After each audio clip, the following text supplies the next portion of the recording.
வணக்கம். This is கோ Venkatesh from Bangalore. GOAT படம் போயிருந்தேன். கிரேட்டஸ்ட் ஆஃப் த ஆல் டைம்னு சொல்லி கடைசியில் தோனியை காமிச்சிருங்க. அதனால் பொழைச்சான் விஜய், இல்லைன்னா கஷ்டம். அவர் தானே கிரேட்டஸ்ட் ஃபினிஷ். ஸோ இந்த படம் வந்து எனக்கு ரிசர்வ் பண்ணிட்டு நீ போப்பா, எனக்கு எக்ஸாம் இருக்குது அப்படின்னு சொல்லி உட்காந்துட்டான். ரொம்ப புத்திசாலியும் ஆக்சுவலாக. நான் போய் உட்காந்து தூக்கம்லாம் வரல. படம் வந்து ரொம்ப மோசமான படமானு கேட்டிங்கன்னா மோசமான படம்லாம் சொல்ல முடியாது. வெங்கட் பிரபுவோட படங்கள் வந்து கொஞ்சம் இன்ட்ரெஸ்டிங்காக தான் இருக்கும்.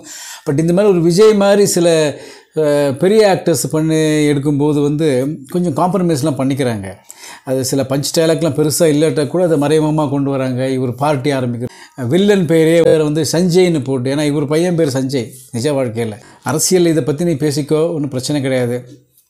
தங்கப்பதக்கம், இந்தியன் 1, அப்புறம் வந்து அபூர்வ சகோதரர்கள், கமலாஸ் நடிச்சதில்லை, ஜெமினி பிக்சர்ஸ், எஸ்எஸ் வாசன் அந்த காலத்தில் எம்கே ராதா வச்சு எடுத்தது டபுள் ஆக்ஷன்.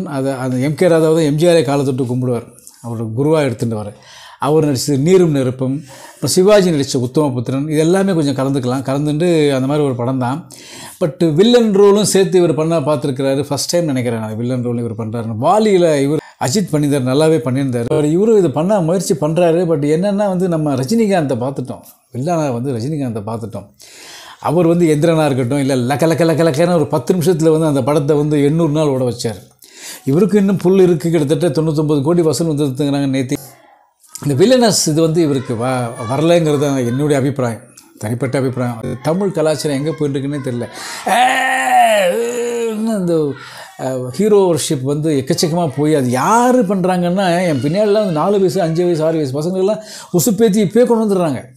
கொண்டு வந்து அவங்க சும்மா முதல்ல யாரையோ காமிக்கிறாங்க, விஜய் நேசன் கத்துறாங்க, அப்புறம் இன்னும் யாரோ வராங்க, அப்புறம் கேப்டன் விஜயகாந்த் வராரு, அவருக்கு கத்துறாங்க. இப்படி பிரபுதேவா, பிரசாந்த் எல்லாரையும் வந்து இன்ட்ரடியூஸ், இவங்களை யாரை காமிக்கும் போது அவங்களோட வந்து ஷூவை காமிக்கும் போது கத்திட்டு பட் நிறைய ஸ்லோ மோஷன் இல்லாமல் விஜய் சண்டை போட வச்சுருக்காங்க. அது வெங்கட் பிரபு பாராட்டணும். கடைசியில் சில சீன் 2 விஜயம் மோதும்போது கொஞ்சம் ஸ்லோ மோஷன்லாம் வைக்கிறாங்க, கொஞ்சம் எரிச்சலாக தான் இருந்தது. பட்டு அது அப்படி தானே காமிச்சாகணும். அப்போ தான் வந்து இவங்க எப்படி ஒரு கலாச்சாரத்தை வளர்க்குறாங்க பாரு. இங்கேயும் ஆந்திராவிலேருந்து எப்படி நினைக்கிறேன், இப்போ மலையாளத்துலேயும் இப்படி ஆகிடுச்சு. ட்விஸ்ட்லாம் இருக்குது இந்த படத்தில், ட்விஸ்ட் இருக்குது கண்டிப்பாக. இன்டர்வல் சமயத்தில் ட்விஸ்ட் இருக்குது. பட்டு இவருக்கு வில்லன் என்னை பொறுத்த வரைக்கும் வில்லன் இது வரலை. ஏன்னா ஒரு குரல் வந்து அந்த மாதிரி இருக்குது. நம்ம ரஜினியோட குரலை கேட்டுக்கோங்க. ரங்கூன் ராதான்னு ஒரு படத்தில் வந்து சிவாஜியை பார்க்கலாம். அப்போ நடிக்கும்போது அவர் 30 வயசுக்குள்ளே தான் இருக்கும். மிரட்டி எடுத்திருப்பார். அது நல்லா கடா மீசையை வச்சுக்கிட்டு, அவருக்கு எந்த மீசை வச்சாலும் மீசை இல்லாமல் இருந்தாலும் நல்லாயிருக்கும். அவருக்கு கடா மீசையில் வந்து அவர் எஸ்எஸ்ஆர் குரல் நல்ல குரல், அவரையே வந்து அடங்கி வச்சுருக்காரு. அந்த மாதிரி பண்ணியிருப்பார். அந்த நாளெல்லாம் ஒரு இது பதிபக்தியோ அந்த மாதிரி சில படங்கள்லாம் ஒரு வில்லன் அடிச்சிருக்காரு. ஏன் கூண்டுக்கிளிலே எம்ஜிஆர் சிவாஜி நடித்த படத்துலேயே இவர் தான், சிவாஜி தான் வந்து வில்லன். ஆனால் எம்ஜிஆர் வந்து வில்லன் அடிக்க மாட்டார். அது மாதிரி பார்த்துட்டு அதனால் ப்ளஸ் முதல் பாட்டே வந்து கட்சியை சொல்கிற மாதிரி, பார்ட்டியை பற்றிலாம் சொல்கிற மாதிரி, பார்ட்டி கொடுக்கட்டுமான்னு கேட்டு அவரோட கட்சியை பார்ட்டி வந்து இது பண்ணுறாங்க. அந்த பாட்டே வந்து இவரை பாட வச்சுருக்காங்க. நம்மளாம் வந்து இல்லாமல்னா இல்லை மலேசியா வாத்தவன் பாட்டெல்லாம் நம்ம பார்த்துருக்கோம். ஜமான் காலடி மண்ணே எடுத்து, இதில் வந்து இவரே வேறு குரல், இவர் குரல் வந்து கிணத்துக்குள்ளேருந்து கத்துற மாதிரி ஒரு குரல். இதெல்லாம் வந்து நல்ல ஒரு பாடகர்கிட்ட சங்கர் மகாதேவன் அந்த மாதிரி ஹரிஹரன் கொடுத்துருந்தாங்க. ஏன்னா டிஎம்எஸ் மாதிரி பாடகர் இப்போ கிடையாது. அட்லீஸ்ட் இவங்கள்ட்ட கொடுத்து பாட வச்சுருக்கலாம், விட்டாங்க. கடைசியில் வந்து ஏதோ அதான் கடைசியில் வந்து இந்தியன் 1 மாதிரி வந்து முடிக்கிறாங்க, இல்லை தங்கப்பதக்கம் மாதிரி தான்.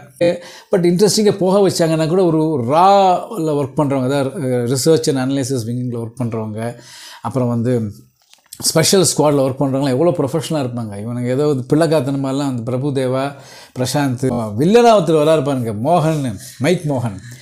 அவர் வந்து சனிக்கிழமை சாகிற மாதிரி இருக்கார். அவர் தாடியெல்லாம் பெரிய தாடியெல்லாம் வச்சு அவருக்குலாம் ஒத்தே வரல. அவரெல்லாம் வந்து காதல் இளவரசனாக பார்த்தது. அவர் வந்து அவர் குரல் வேறு, ஏற்கனவே ஒரு குரல் சரியில்லைங்கிறதுனால தான் விஜயோட மாமன் பென் சுரேந்தர் அவர் தான் வந்து குரல் கொடுத்துருந்தார். 100 படத்துக்கு மேலே கொடுத்துருக்காரு. இல்லை அவரோட குரல் வேறு, நம்ம உடஞ்சி போன குரல் பாய்க்கிறதுலாம் கேட்டிருக்கோம். பட் அதுவே வந்து சூட் ஆகிடுது. இவர் வந்து பேசுகிறாரு. வில்லனுக்கு சுத்தமாக ஒத்து வரல, நோஞ்சா வில்லன். இப்போ நல்ல வேலை விஜயே வில்லனாக வர்றாரு, நல்லா தப்பிச்சது கொஞ்சம். படம் நல்லா வசூல் வருதுங்கிறாங்க, கடைசி படங்கிறாங்க. நானும் இது கடைசி படத்தை அடுத்து நடிச்சிருவாரான்னு பார்த்தேன், நடிக்கலை. நடிக்க முயற்சி பண்ணிருக்காரு. அவர் அழகிற சீன்லாம் அவர் கொடுக்காதீங்க தயவுசெய்து, முடியல என்னால். இது லாஸ்ட் மூவி இல்லை, லாஸ்ட் மூவி இருக்கோ இல்லை வந்து லாஸ்ட் மூவி. ஏன்னா இதுக்கப்புறம் நடிக்கணும். அது அட்லீஸ்ட் பாலிடிக்ஸில் போயிடுச்சு, நல்லா நடிங்க. வேண்டி விரும்பி கும்பிட்டு கேட்டுக்கிறேன். ஸ்னேகா, அழகு பதுமை, பட்டு அப்புறம் த்ரிஷா ஒரு படத்தில் ஐட்டம்களை வந்து டான்ஸ் ஆட்டு போகிறாங்க. பட் இந்த மாதிரி 40 வயசு பொண்ணுங்களோட நடிக்க சொன்னால் ஒத்துப்பார் அவர். நல்ல புள்ள விஜய்க்கு வந்து ஒரு சின்ன பொண்ணை பார்த்து ஒரு குட்டியை பார்த்து ஷோக்காக போட்டு விட்டாங்க. பட் அந்த எனிவே சும்மா பொழுது பண்ணலாம் போய் பாருங்கள். நான் தூங்கலை, அது ஏன் தெரில எதுக்காக. ஏன்னா பின்னாடி பசங்க எல்லாத்தையும் கத்திட்டு இருந்தேன், நான் நல்லா தூங்கலைன்னு நினைக்கிறேன். வெங்கட் பிரபு படம் சுவாரஸ்யமாக தான் இருக்கும். யுவன் சங்கர் ராஜா வந்து ஒரு பெரிய நடிகரோட படம் கிடச்சிருக்கு, இன்னும் நல்லா போட்டிருக்கணும். பட் ஏன் இப்படி சொதப்பினார்னு தெரியல எனக்கு.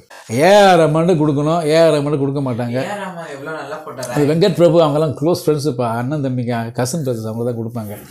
ஸோ இவர் பார்ட்டி கீட்டி ஆரம்பிக்கிறது நல்லபடியாக பார்ட்டி ஆரம்பித்து நடிப்பில் சொதப்பின மாதிரி அரசியலில் சொதப்பாமல் இருந்தானா அவரை வந்து உலகம் மதிக்கும், நாட்டுக்கு நன்மை விளையும். பட் படம் ஓடிடும், ஏன்னா நிறைய காசு இருக்குது, ஒன்றும் பொழுது போல் விநாயகர் சதுர்த்தி லீவு அப்படின்னா போய் பாருங்கள் நீங்கள். நான் கண்டிப்பாக வாழ்க வளமுடன். ஓம் நல்பவி.